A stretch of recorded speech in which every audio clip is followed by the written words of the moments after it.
Iztapalapa.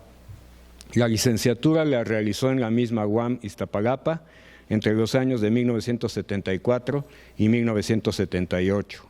El doctorado en Clarendon Laboratory de la Universidad de Oxford en Inglaterra entre 1979 y 1983. Estancias sabáticas que ha realizado en La Habana, Cuba en 1993, en Tonancintla, Puebla en 2002, en París, Francia en el 2004, en el IMAS de la UNAM, aquí en México, en el 2017. Temas científicos de interés: óptica, diseño y construcción de láseres, óptica no lineal, ablación láser, pulsos ultrabreves, coherencia, Trayowalchietzlitzi, mecánica, osciladores clásicos y cuánticos dependientes del tiempo, energía, invariantes exactos, fenómenos ondulatorios, matemáticas, fractales, pi, álgebra de escatores, descripción de tiempo, espacio. Patente en diseño óptico de instrumentos parcialmente periódicos. Pues entonces los dejo con el doctor. Les comento que terminando esta conferencia magistral, iniciarán las ponencias en las salas que están aquí contiguas. Dejo entonces, por favor, aquí con un aplauso al doctor Manuel Fernández Guaste.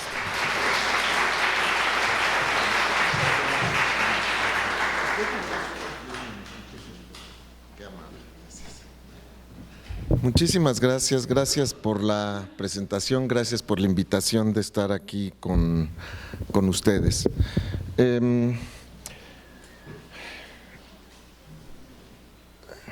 Muy bien, déjenme… A ver si… la secuencia de la plática, quiero hablar un poquito como una introducción de arte y matemáticas, de lo que es medida y magnitud, y después hablarles ya en particular de un álgebra en el cual estos conceptos los vamos a vincular a esta cuestión, y esto a su vez cómo lo podemos vincular hacia otras disciplinas. Ciertamente el teselado creo que es un ejemplo paradigmático, y veía yo ahora en el programa que va a haber varias pláticas vinculadas a cuestiones de teselado, en donde operaciones, ¿verdad?, que tenemos de reflexiones, traslaciones y rotaciones nos generan las figuras que se utilizan en distintos tipos de teselados, y creo que esta es una quizás muy evidente. Ahora, sin embargo, estas esferas de conocimiento, digamos, de lo que tenemos en ciencias exactas y en otras disciplinas, en particular hacia las artes, si bien sentimos que existe ese vínculo no es trivial de realizar. Dios, en esta figura del hombre de Vitruvio, de Da Vinci, uno dice, sí, en efecto, tengo un círculo, un cuadrado y el ser humano, pero requirió del genio de Leonardo da Vinci para realizarlo. Y parte del reto que les quiero presentar es cómo podríamos generalizar esto en 3 dimensiones. En los sistemas algebraicos, nosotros requerimos de tener 2 operaciones, una operación de suma, una operación de producto, y digamos el siguiente paso que nos interesa en un sistema algebraico es tener un parámetro de orden. Entonces, ese parámetro de orden,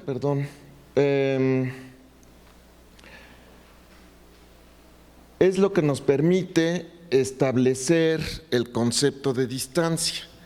Y claro, una vez que tenemos ese concepto de distancia, podemos hablar de cerca y lejos, ¿verdad? Y digamos, esa es como la secuencia que seguimos. Y… caray, le pico al que no va. Y este concepto matemático nosotros en física lo vinculamos a los conceptos de tiempo y espacio. Y entonces, claro, vinculamos la métrica de una álgebra con un sistema físico, digamos, con la matriz en la que está imbuida la existencia, ¿verdad? Que sería el tiempo y el espacio.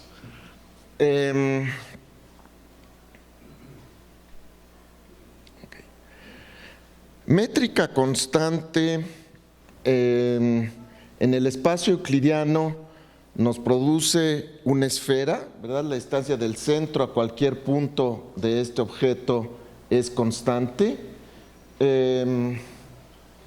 Y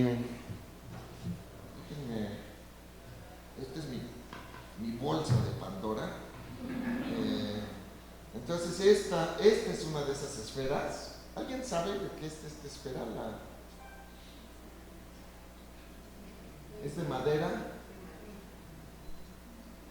Ahí lo puse, es una Kumaka Rarajipari. Es una esfera con las que juegan los rarámuris o tarahumaras en el norte del país, y en estas carreras que hacen, lo que van aventando es esta Kumaka, ¿no? Es esta pelota, ¿no? Pensamos que estas esferas para juego, que serían las pelotas, es una de las contribuciones de nuestro país al mundo.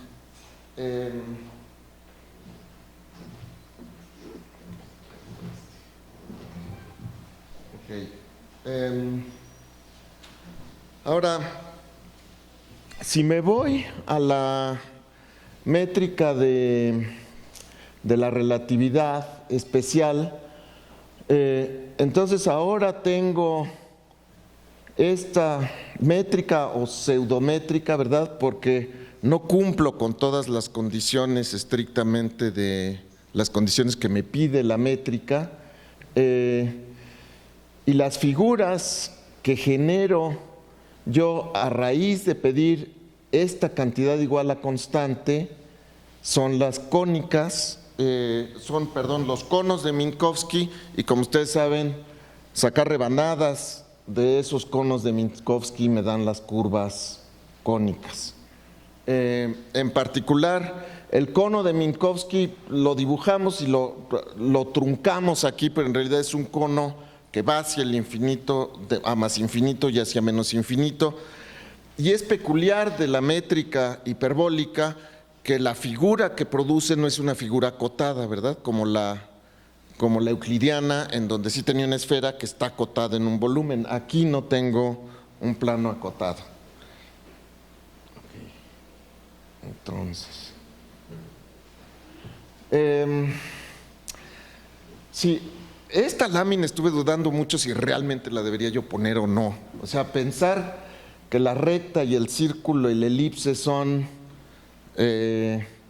las curvas más elementales, ya me quedé dudando si eso es una buena idea, pensarlo así o no. Ciertamente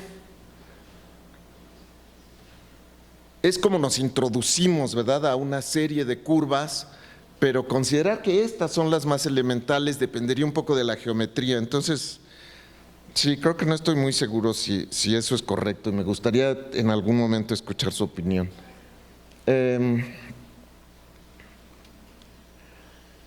Algo en lo que quiero hacer énfasis es que cuando nos vamos a aspectos muy, muy fundamentales, como es el caso de la métrica, un cambio pequeñísimo en la métrica me produce un cambio enorme en todo lo que está después, porque eso es, ahora sí, como el fundamento del fundamento, ¿verdad? Entonces, eso es lo que quería ilustrar yo aquí y decir, bueno, si yo tengo la métrica euclidiana y cambio a la métrica de Lorentz-Minkowski y dice, no, bueno, nada más le pusiste un signo menos ahí.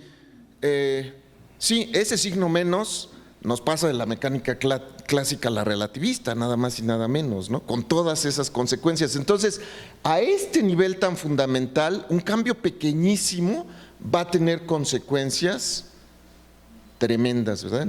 En lo que siga. Muy bien, entonces, ese era mi preámbulo para poder presentarles ahora una nueva álgebra, y esta álgebra es lo que llamamos el álgebra de escatores.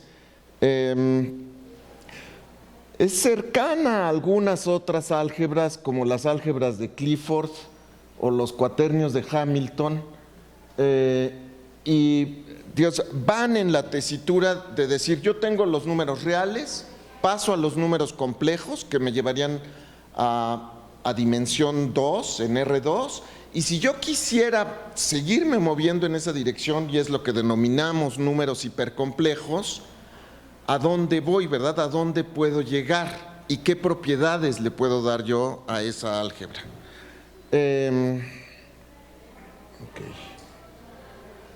El nombre de escatores proviene de contraer las palabras escalares y directores. Durante cierto tiempo aquí a veces le poníamos vectores, pero como voy a tratar de mostrarles un poquito más adelante, la parte que contiene cualidad de dirección no cumple con los axiomas de los vectores. Entonces, por eso preferiblemente no ponerlas como vectores. Y creo que eso quizás lo podamos ilustrar un poquito más adelante. Ok. Estas cantidades, digamos, cuando nosotros aprendemos a representar el mundo con cantidades matemáticas, lo primero que hablamos son de cantidades escalares, y ciertamente ejemplos de eso sería color, temperatura, y aquí tiempo es una parte curiosa, porque desde el punto de vista clásico, de física clásica, en efecto el tiempo es una cantidad escalar. Pero desde el punto de vista relativista, como ustedes recordarán, forma parte, es una componente de un cuadrivector. Y al formar parte al ser una componente de un vector, pues ya no es un escalar, ¿verdad? Ok, pero digamos, ese concepto, digamos, aquí hablar del color rojo que está aquí o el azul que está aquí, no tiene sentido preguntarme para dónde va, ¿verdad? O sea, no tiene sentido qué dirección tiene ese color. O sea, es el color, pero no posee la cualidad de dirección, ¿verdad? Y eso versus otras cantidades que, como todos nosotros enseñamos, ¿verdad? Posición, trayectoria, velocidad, etcétera, sí poseen esa cualidad de dirección. Yo traté de ilustrar esto aquí con la tira de la peregrinación, un poco en términos de que cuando los antiguos mexicanos venían del Aztlán, algunos de ellos vinieron caminando por aquí, y no sé si alcancen a ubicar aquí a 3 de ellos con la panza para arriba, y aquí sacándole el corazón a uno de ellos. Otros que se fueron en otra dirección llegaron acá, que como ustedes bien reconocerán, llegaron a Chapultepec. Entonces, ciertamente, probablemente viajaron la misma distancia, pero en diferentes direcciones, y las consecuencias fueron radicalmente distintas, ¿verdad? Ok. Esta álgebra de las que les voy a hablar es una álgebra que se puede generalizar a 1 más n dimensiones, aunque en particular ahora les voy a hablar en 1 más 2 dimensiones, que sería irnos un pasito más allá de los números complejos, ¿verdad? O sea, sería una dimensión más de los números complejos. Aquí la estamos representando por 3 números reales, y el punto y coma del primero respecto a los otros 2 es porque esta componente o esta parte del escator tiene una cualidad distinta a estas 2, y esencialmente esa cualidad distinta es que esta parte no posee esa cualidad de dirección, mientras que estas 2 sí poseen esa cualidad de dirección. Ok, Ahora, como digo, lo primero que tengo que establecer en un álgebra es cómo sumo y cómo saco productos. La manera en cómo sumo es la forma usual de sumar, y sumo componente a componente. Entonces, si tengo la componente A0, la sumo con la B0, la A1 la sumo con la B1 y la A2 la sumo con la B2. Hasta ahí no tengo nada particularmente nuevo. Esta suma satisface propiedades de grupo conmutativo. Ahora, para definir el producto, tengo que restringirme a un subespacio.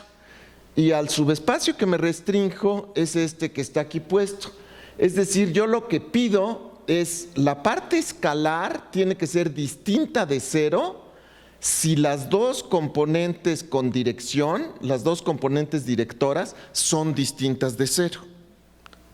Entonces, no podría, digamos, esta tríada, si yo quisiera poner 0, punto y coma, 3, 4, estaría excluido, ¿verdad? No puedo. Si esta tríada fuera 0, 0, 3, pues vale y cabe aquí adentro de este conjunto. Entonces, siempre y cuando estos dos sean diferentes de 0, este necesariamente tiene que ser diferente de 0. Y creo que va a resultar ahora evidente por qué. Porque la manera en la que defino el producto de estos dos números es, este producto en la parte escalar es G0 y esta G0 está descrita por esto que tienen ustedes aquí, y las componentes directoras por estas dos que están acá. Ahora, fíjense ustedes que si yo aquí digo voy a tomar uno de ellos que tuviera aquí 0, ¿verdad? Entonces, si yo uno de estos lo vuelvo 0, digamos por ejemplo B2 lo vuelvo 0, tendría 0 este término, 0 este término, y aquí me quedaría A0B0 menos A1B1.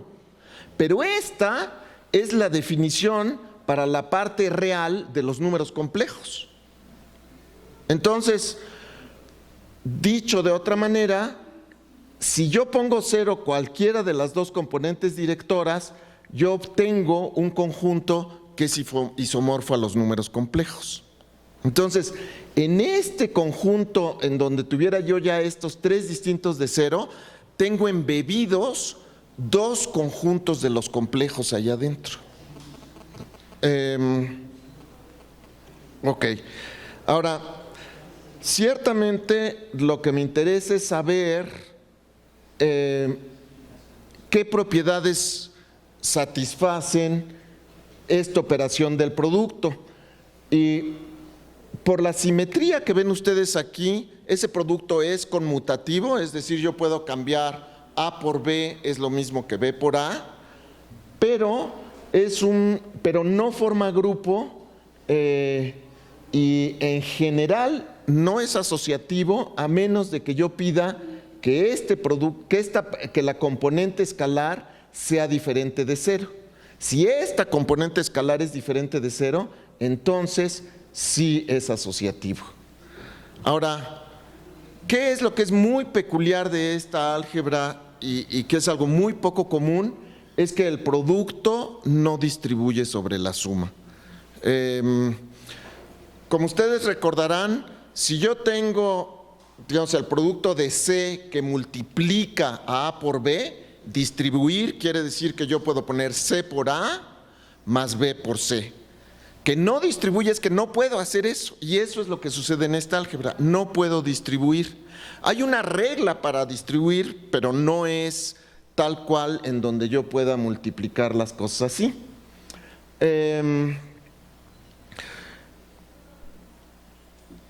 Otra de las, digamos, en el desarrollo de álgebras, otro de los elementos importantes, una vez que puedo definir una suma y un producto, es otra operación que en este caso es una involución de orden 2, que es la conjugación. Esa conjugación, la manera en la que la establezco, es decir, las partes directoras les cambio de signo y la parte escalar la dejo con el mismo signo. Ciertamente les sonará familiar a lo que hace uno en los números complejos, ¿verdad? Donde conjugar, decimos que la parte imaginaria le cambiamos de signo. Esto sería equivalente aquí a decir, bueno, estas se están portando como dos partes imaginarias. Si hago eso, esto que ven ustedes aquí es justamente decir que es una involución de segundo orden, porque yo conjugo una vez y le cambiaría el signo, y si a ese conjugado lo vuelvo a conjugar, recupero lo que tenía yo originalmente. Y por eso la involución es de orden 2. Si yo calculo un escator por su conjugado, obtengo ese número que ven ustedes ahí. Esencialmente, en el producto que tienen ustedes aquí el A1B0 más B1A0, este A1 va a ser F1 y este B1 va a ser menos F1 porque era el conjugado. Y entonces estos de aquí, esto va a quedar, este término menos este y me va a dar 0.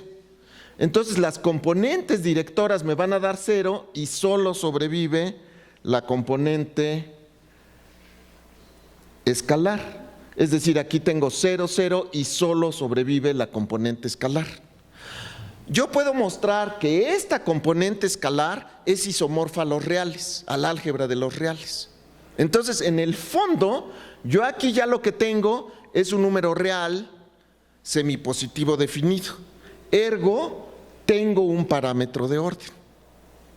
Y un poco de ahí la introducción de la que hablaba al principio, en donde digo, claro, yo ahora con esto puedo plantear una métrica, puedo plantear una noción de distancia, ¿verdad? Para aquellos de ustedes que tengan una formación más matemática,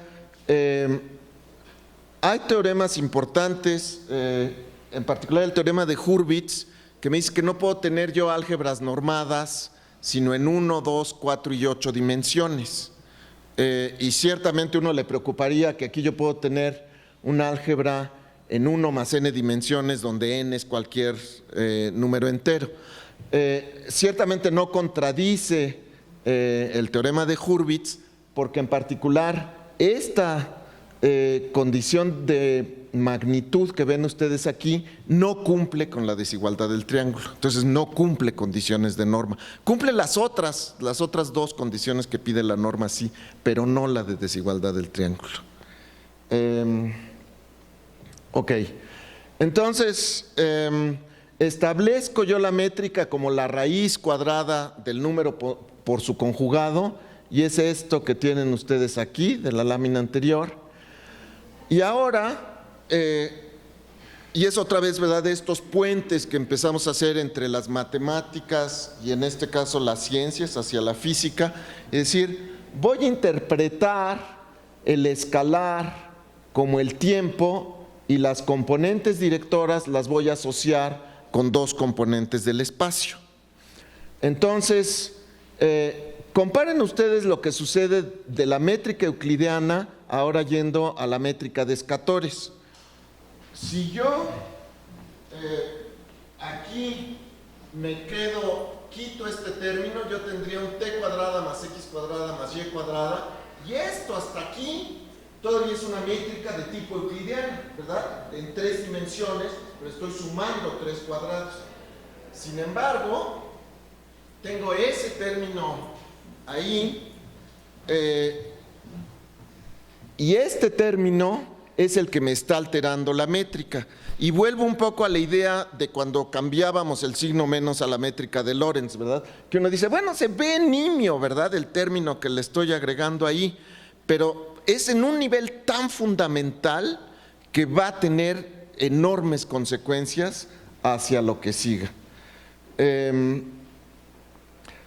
Ciertamente llama la atención, y uno dice, cuando yo tengo denominadores, aquí una de mis preocupaciones siempre va a ser cuando ese denominador sea 0, ¿verdad? Porque eso va a hacer que esto diverja. Y ¿se acuerdan ese subespacio del que hablamos? Nosotros pedíamos si esta X es distinta de 0 y esta Y es distinta de 0, pido que T sea distinto de 0. Ok. Ahora,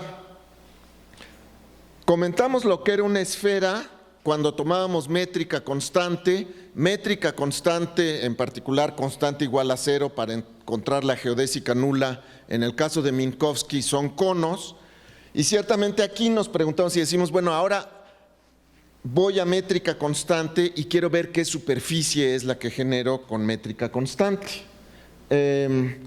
Entonces, tomo la métrica igual a 2 y el cuadrado de la métrica igual a 4.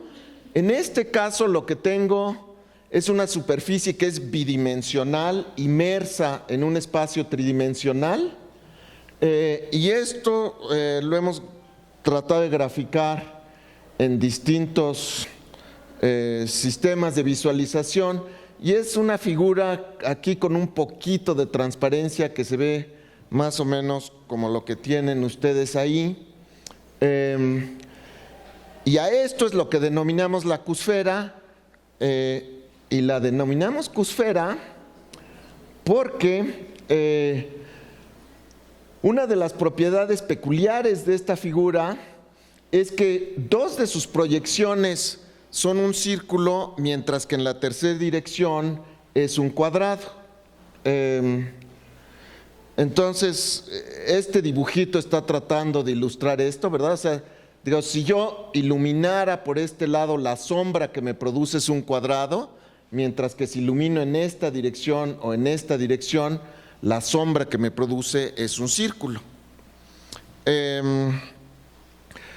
Ciertamente surge la pregunta si esa figura que estamos planteando es una figura del tipo de las que vemos en algunos de los dibujos de Escher, en donde decimos, sí, en el dibujo de Escher, aquí tiene su diagramita y el matemático con su figura, pero ciertamente yo no puedo construir esa figura de a de veras con ángulos rectos, ¿verdad?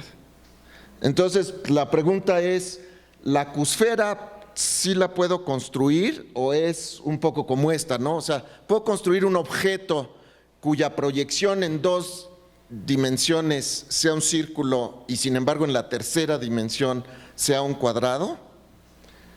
¿Qué opinan? Ok. Para contestar esta pregunta, lo que tratamos es decir, después de estar viendo un montón de estas imágenes bidimensionales en la computadora, simulando 3 dimensiones, digo, pues hay que hacerlo de a de veras, ¿no? Y ese hacerlo de a de veras, con la colaboración del doctor Alonso Fernández, que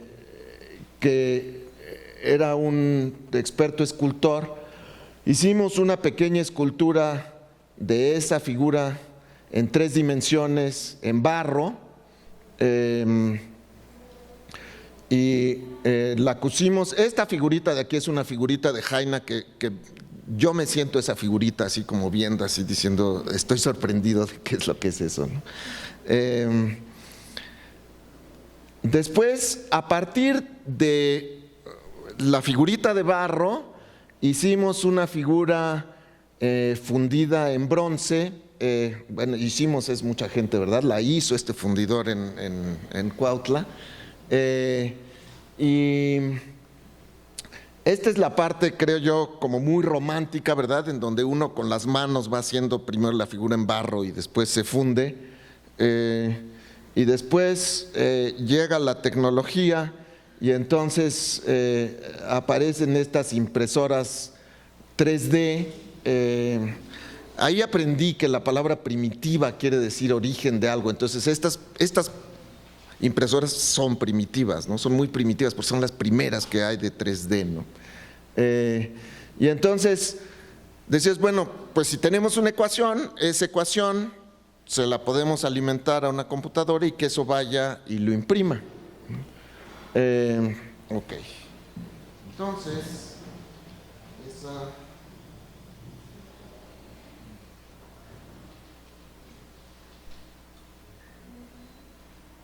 Entonces, esa es esta. Y esta que está aquí, o sea, yo lo que quisiera es ilustrarles aquí. Veo la sombra como un círculo, quizás se las muestro mejor a ustedes, dependiendo de la perspectiva en la que ustedes estén. Pero, digamos, la silueta que ven ustedes es en efecto la silueta de un círculo, ¿verdad? Entonces, en esta dirección tenemos un círculo. En esta dirección, lo que voy a hacer, me gustaría mover al auditorio y que esto se quedara quieto, pero lo voy a hacer al revés. Entonces, muevo esto ahora a 90 grados y les muestro esta otra perspectiva, ¿verdad? La del círculo que habían visto antes era esta, y la que ven ustedes ahora es otra vez ese perímetro, ¿verdad? De un círculo, ¿verdad? Ok. Y entonces ya vimos esta, y ahora lo que nos falta es ver esta. Y entonces la volteo y les enseño la tercera. Les enseño esta de aquí. Entonces ven un cuadrado. Entonces, o sea, no es como figura de Escher, o sea, sí es una figura que sí podemos hacer. Y sí podemos fabricar. Esto, a mí como escatoriano, si lo veo y me dicen qué es, pues yo les diría es una esfera, ¿no? Esto es una esfera, ¿verdad? Le decimos cusfera un poco para tratar de hacer ver el hecho de que es esfera, pero en el espacio de esa álgebra de los escatorios. Entonces,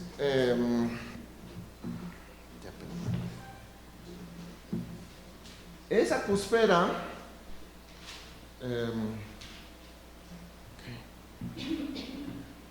ok, creo que me brinqué una, sí.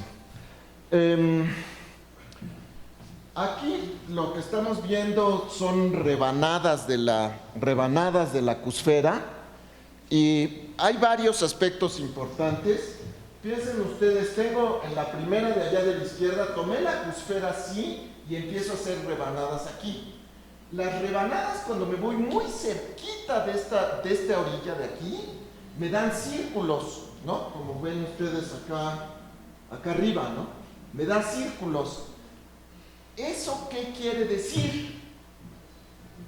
Que estoy en un límite. Cuando yo me voy al límite en donde X y Y son muy pequeños y T es muy grande, en 1 más 2 dimensiones tengo círculos. Si yo tuviera esta misma figura en 4 dimensiones y me fuera al límite de aquí, en vez de círculos tendría esferas.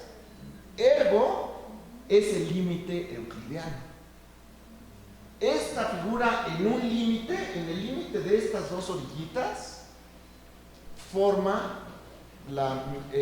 cae en el límite euclidiano. Y en efecto, ¿se acuerdan? Teníamos una suma de cuadrados y luego un término que era x cuadrada y cuadrada en t cuadrada. Si x cuadrada y cuadrada son muy pequeños y t cuadrada muy grande, pues ignoro ese término. Ergo, caigo al límite euclidiano. Siempre nos gusta poder caer al límite de lo viejo, de lo que conocemos, ¿no? Entonces es como agradable decir, bueno, si en un límite, así como la relatividad, en un límite se va a la clásica, estamos viendo lo mismo aquí, ¿verdad? Me puedo ir en un límite al euclidiano, ¿verdad? Después, si yo lo que hago es poner la figura así, cuando vean ustedes el círculo y empiezo a rebanar aquí, esto de aquí me va a dar una lemniscata, ¿verdad? Así como un símbolo de infinito, digamos, ¿no? Este símbolo de infinito, a medida que yo voy rebanando cada vez más para acá, se va deformando, y es lo que voy viendo aquí, ¿verdad? Esto era así como una lemniscata, se va volviendo cada vez más grande, y creo, cuando ya la vemos aquí muy deformada, a mí me gusta más ya llamarle un papalotl, porque digo, sí, ya se empieza a ver más como ala de mariposa que como símbolo de infinito. Y si yo en estas, digamos, ahorita les mostré unas rebanadas aquí, ¿verdad? proyecciones aquí. Si ahora yo lo que tomara son rebanadas aquí en medio, al rebanar aquí en medio me va a dar este tipo de figuras que tengo aquí, que son como cruces, y ek en maya es estrella. Entonces por eso le pusimos a este ek. Chanev es 4 en maya, ek Chanev, estrella de 4 puntas, ¿no? Espero que no haya un especialista en maya que hable. Es que estoy construyendo así como construiría así de hombre blanco, no sé qué. O sea, no lo estoy haciendo gramaticalmente bien, ¿no? Pero ciertamente cuando platico de esto y lo hago con extranjeros, en particular con sajones, es muy importante aclararles que no vayan a decir ik, porque claro, ellos la E le quieren poner I, ¿no? En vez de E. Ik es negro en maya, o sea, es completamente otra cosa, ¿no? Pero bueno, con ustedes creo que no tenemos ese problema. Ok. Esta figura métrica tiene propiedades extraordinarias. Aquí, si yo tomara una rebanada justamente en este plano, lo que tengo aquí es una elipse. Y de hecho tengo 4 elipses, y son las 4 elipses que estamos tratando de representar aquí. Y estas elipses, los semiejes, es raíz de 2 a 1, ¿no? Del orden 1.44 a 1. Entonces,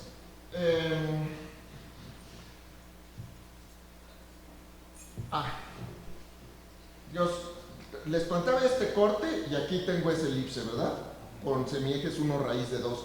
Si yo tomo esta parte de la curva, de hecho, este es un arco de elipse en donde otra vez tiene exactamente la misma curvatura que tenía yo acá. Esta de aquí, esta es también la misma curvatura. Okay. Entonces, tomo esta figura, la parto por mitad y tendría yo la figura que ven ustedes aquí, es simétrica. Esta costura que hay aquí es una costura infinitesimal, o sea, se une nada más por una rayita.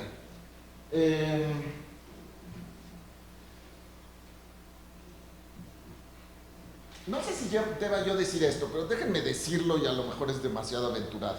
Pero si yo estoy representando espacio-tiempo, este eje de aquí es el eje de tiempos y en el cruce aquí de la costura sería el T0, es decir, sería mi presente.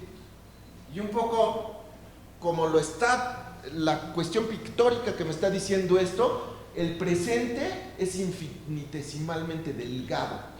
Cualquier cosa que yo digo ya se volvió pasado, algo hasta atrás, y cualquier cosa que está por venir está ahí enfrente. Y el instante que vivimos es eso, ¿verdad? Un infinitesimal. El presente solo es infinitesimal. Ok. Puedo tomar de esa figura la mitad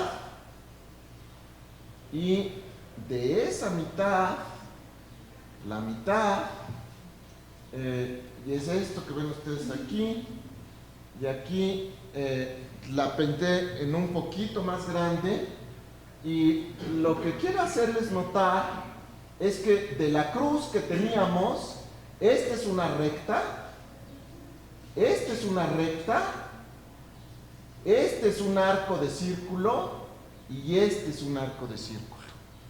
Entonces tengo, visto aquí sería una costura de la recta, una costura de la recta, aquí un arco de círculo y aquí un arco de círculo. Entonces tengo fundidas en una sábana la recta y el círculo. Y claro, eso me regresa al hombre de Vitruvio, ¿verdad? Y digo, bueno, ok, aquí ya tengo las rectas y los arcos de círculo en un volumen, pues ya nada más y nada menos lo que me falta es la escala humana. O sea, nos hace falta un Da Vinci, ¿no? Para que haga el 3D. Y ciertamente cuando puse en letra muy chiquita ahí esto de y la escala humana en mi plática, por eso la puse chiquita, porque en realidad no puedo, no sé. Todo lo que puedo es plantear, digamos, sería un poco como que yo les dijera, miren, les doy el cuadrado y les doy el círculo. Y ahora hagan algo como lo que Da Vinci hizo, pues no está fácil, ¿no? Pero ciertamente debe ser posible. Y estoy realmente interesado en la contribución que puedan hacer ustedes en esa dirección. Ok, ahora, cuando uno no sabe bien qué hacer, pues no le queda más que jugar. Entonces, la idea que creo yo que podría ser muy interesante es decir, bueno, si lo que queremos es ver cuál es la relación de este tipo de objeto con la escala humana, pues hagamos este objeto en escala humana. Estas impresoras 3D primitivas que les mostraba yo, todavía no hay tamaño póster, ¿no? O sea, las hacen en unas mesitas de 25 por 25. Si se compran la más cara de las caras, son de 40 por 40, y ahí se acaba el asunto hasta ahorita, ¿no? Entonces todavía nos falta, ¿no? Probablemente tengamos que recurrir pues, a las técnicas antiguas, ¿verdad? Y entonces moldearlo de alguna otra manera para poder hacer algo en una escala que estás proponiendo que fuera de 2 metros de diámetro, ¿no? O sea, digamos, un hombre así parado, más o menos ese es su orden de escala. Ok, ahora, esto, y creo yo que un espacio universitario sería excelente para este tipo de cuestiones, porque en el fondo lo que queremos es tener, nosotros en las universidades, le ponía allí alimento para pensar, ¿verdad? O sea, algo que nos esté empujando a pensar cosas y a elucubrar, ¿verdad? Y entonces, si nosotros tuviéramos una escultura de este tipo en el campus, la idea es que uno pudiera hacer ya el inverso de lo que yo les mostré aquí, ¿verdad? O sea, tener la escultura fija y entonces ahora yo deambular y claro, volverme yo más partícipe, ¿verdad? Con mi movimiento de las distintas perspectivas que puede tener una figura de este estilo. Mencionaba yo, y a veces he hecho énfasis con las sombras de estas cosas, porque ciertamente es muy lindo ver estas cosas con la sombra y ver que realmente produce la sombra de un cuadrado, de un círculo, ciertamente la luz natural, digamos el sol, en cierta época del año, si tienen una escultura de estas adecuadamente colocada, puede uno observar las 3 proyecciones que estábamos considerando.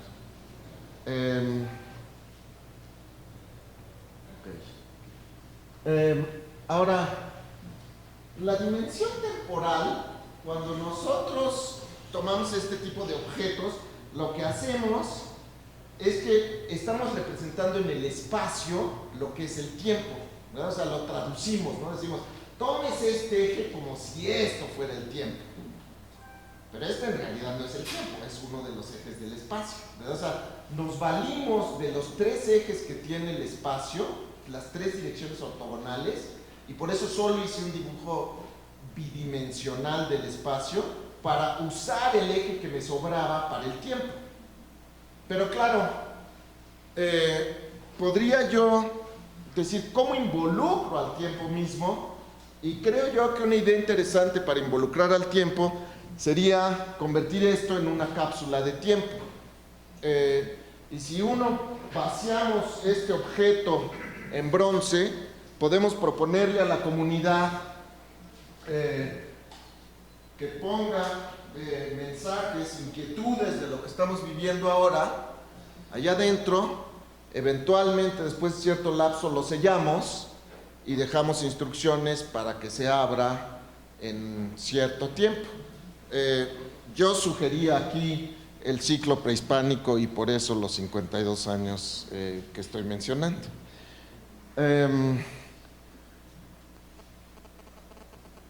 Sí, no sé qué tan descabellada sea la idea de hacer una cosa de estas, pero ciertamente creo que lo que nos hace falta es conjuntar un equipo para poder impulsar una idea de esta índole. Ok. Quiero regresar un poco por donde empecé, que tenía que ver con el teselado, en donde hablábamos de que en el teselado tenemos reflexiones, traslaciones, rotaciones, etc. Como ustedes saben, en los números complejos, y esta es, digamos, una enorme virtud de los números complejos, cuando yo tomo el producto y veo la representación geométrica del producto, el producto es una rotación y es una homotesia o un escalamiento, ¿verdad? Entonces yo tengo un número complejo, lo multiplico por otro y lo roto y le cambio la escala. Si tomara yo la multiplicación por un número de magnitud 1, simplemente lo rotaría. Resulta que en esta generalización en la que estamos hablando, uno puede generalizar eso a más dimensiones, en particular a 1 más 2 dimensiones. Y en ese sentido estoy muy agradecido con Arroyo de la plática anterior, porque justamente todo lo que nos platicó de fractales es decir, vamos a hacer esa iteración cuadrática, pero vamos a hacerla ahora con números escatores. Y el resultado es mi lámina final. El resultado es eso que ven ustedes ahí. Ese es un dibujo hecho en la computadora tridimensional, después iluminada con trazado de rayos para poder mostrarla bidimensionalmente. Y lo que ven ahí es el conjunto acotado, son los números que no divergen de ese espacio tridimensional. Algo que a uno le sorprendería es que uno diría, bueno, pero tú dijiste que era isomorfo a los complejos, ¿verdad? O sea, yo dije que era isomorfo a los complejos, entonces quiere decir que aquí yo debería ver el conjunto de Mandelbrot en algún lado. Bueno, resulta que en efecto el conjunto de Mandelbrot tiene que estar en este plano, o sea, digamos en el plano donde no me salgo del pizarrón y luego en otro donde estuviera aquí acostado. Resulta que sí está, pero es infinitamente delgado. Y es tan delgado, cuando ustedes hablan de píxeles, hablamos cuando tenemos cuadritos en una pantalla, ¿no? Voxeles le llamamos cuando lo tenemos en 3 dimensiones, o sea, voxels serían como los cubitos en vez de cuadritos, ¿no? Entonces los voxels les cuesta mucho trabajo captar el Mandelbrot porque es muy delgadito. Digamos, aquí hay una bola donde estaría el cardioide del Mandelbrot, ¿no es cierto? Empieza aquí y acaba acá, así. Esta es la bola del Mandelbrot, el cardioide. Después esta es la primera bola que tiene hacia su izquierda. La segunda, aquí me sigo en una cascada. Por acá empieza a haber otros. Por aquí donde está este puntito es el -2. Bueno, justo antes del -2, ¿no? Todavía hay algo acotado. Acá está el 2 y ya no hay nada acotado más allá afuera. El 1/4 del que hablaba Arroyo está aquí. Entonces, sí está el conjunto de Mandelbrot. Ahorita yo he estado tratando, sí, gracias. He estado tratando de convencer a los colegas de cómputo que hicieron este programa, que se llama Mandelbrot, que hagan algo para que sí pueda agarrar al Mandelbrot aquí. Y no es un problema de cómputo trivial, porque si yo el mesh, ¿cómo digo el mesh? La retícula, la malla, gracias, la malla. Si la malla la hago más fina, más fina, más fina, está bien. Pero la cosa es que cuando yo me pongo a ver de qué tamaño es esto, de qué espesor es, me voy a 10 a la menos 7 y me doy cuenta que es más delgadito de 10 a la menos 7. Me voy a la 10 a la menos 30 y es más delgadito de 10 a la menos 30. O sea, cuando dije que era muy delgadito, es ya de veras muy delgadito.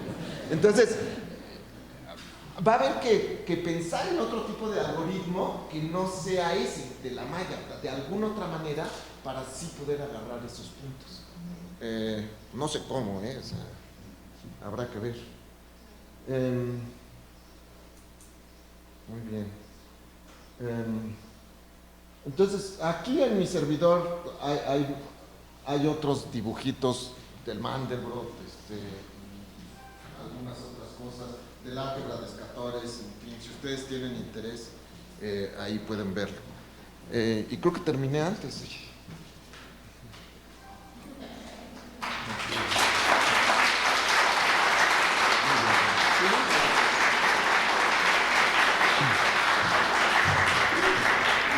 Muchas gracias. Estamos un poco atrasados de tiempo, pero sí quisiera yo darles oportunidad de, si quieren ustedes, hacer unas 2 o 3 preguntas, por favor.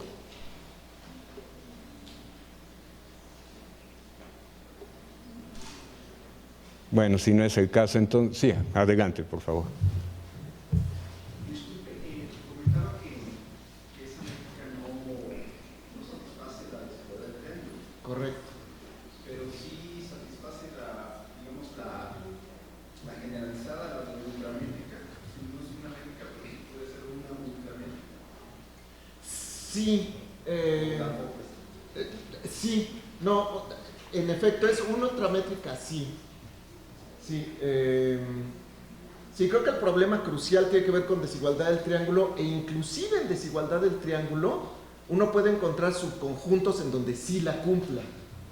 Que de hecho esa parte es muy interesante, porque siendo una álgebra conmutativa, cuando yo quiero sacar cocientes y eventualmente esos cocientes los quiero llevar a límites, y eso lo que me permitiría es hacer cálculo infinitesimal, sacar derivadas, por ejemplo.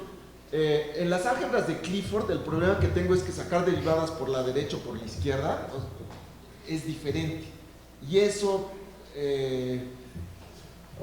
digamos, me hace difícil la vida cuando tengo eso, ¿no? Aquí no pasa eso, pero tengo que tener un lugar en donde sí cumpla yo desigualdad del triángulo, porque yo lo que quiero es poder acotar y decir, bueno, este volumen que tengo aquí es una vecindad en donde la distancia es más chiquita que un punto que está acá afuera. Y para eso necesito desigualdad del triángulo. Entonces sí puedo encontrar ciertas condiciones en donde cumpla eso, lo que me permite. No sabes que si cumple la ultramétrica es que sea menor que el máximo. Sí. Las dos, no que sea la suma. Sí. Sí, o sea que tengo una cota, ¿no? ¿Voy bien? La desigualdad, que es generalización de la desigualdad del triángulo, Sí. que define la ultramétrica, se define como la norma de x más y. Ok. Es menor igual que el máximo. Ok. La norma de x y la norma de y. Ok. No la suma. Ok, de acuerdo. Y esa Okay. No, entonces esa no la cumple, no la cumple. Pero me interesa mucho si me pudiera platicar un poco más de eso. ¿Sí? Gracias. Gracias. Bueno, pues no queda más que agradecer al doctor.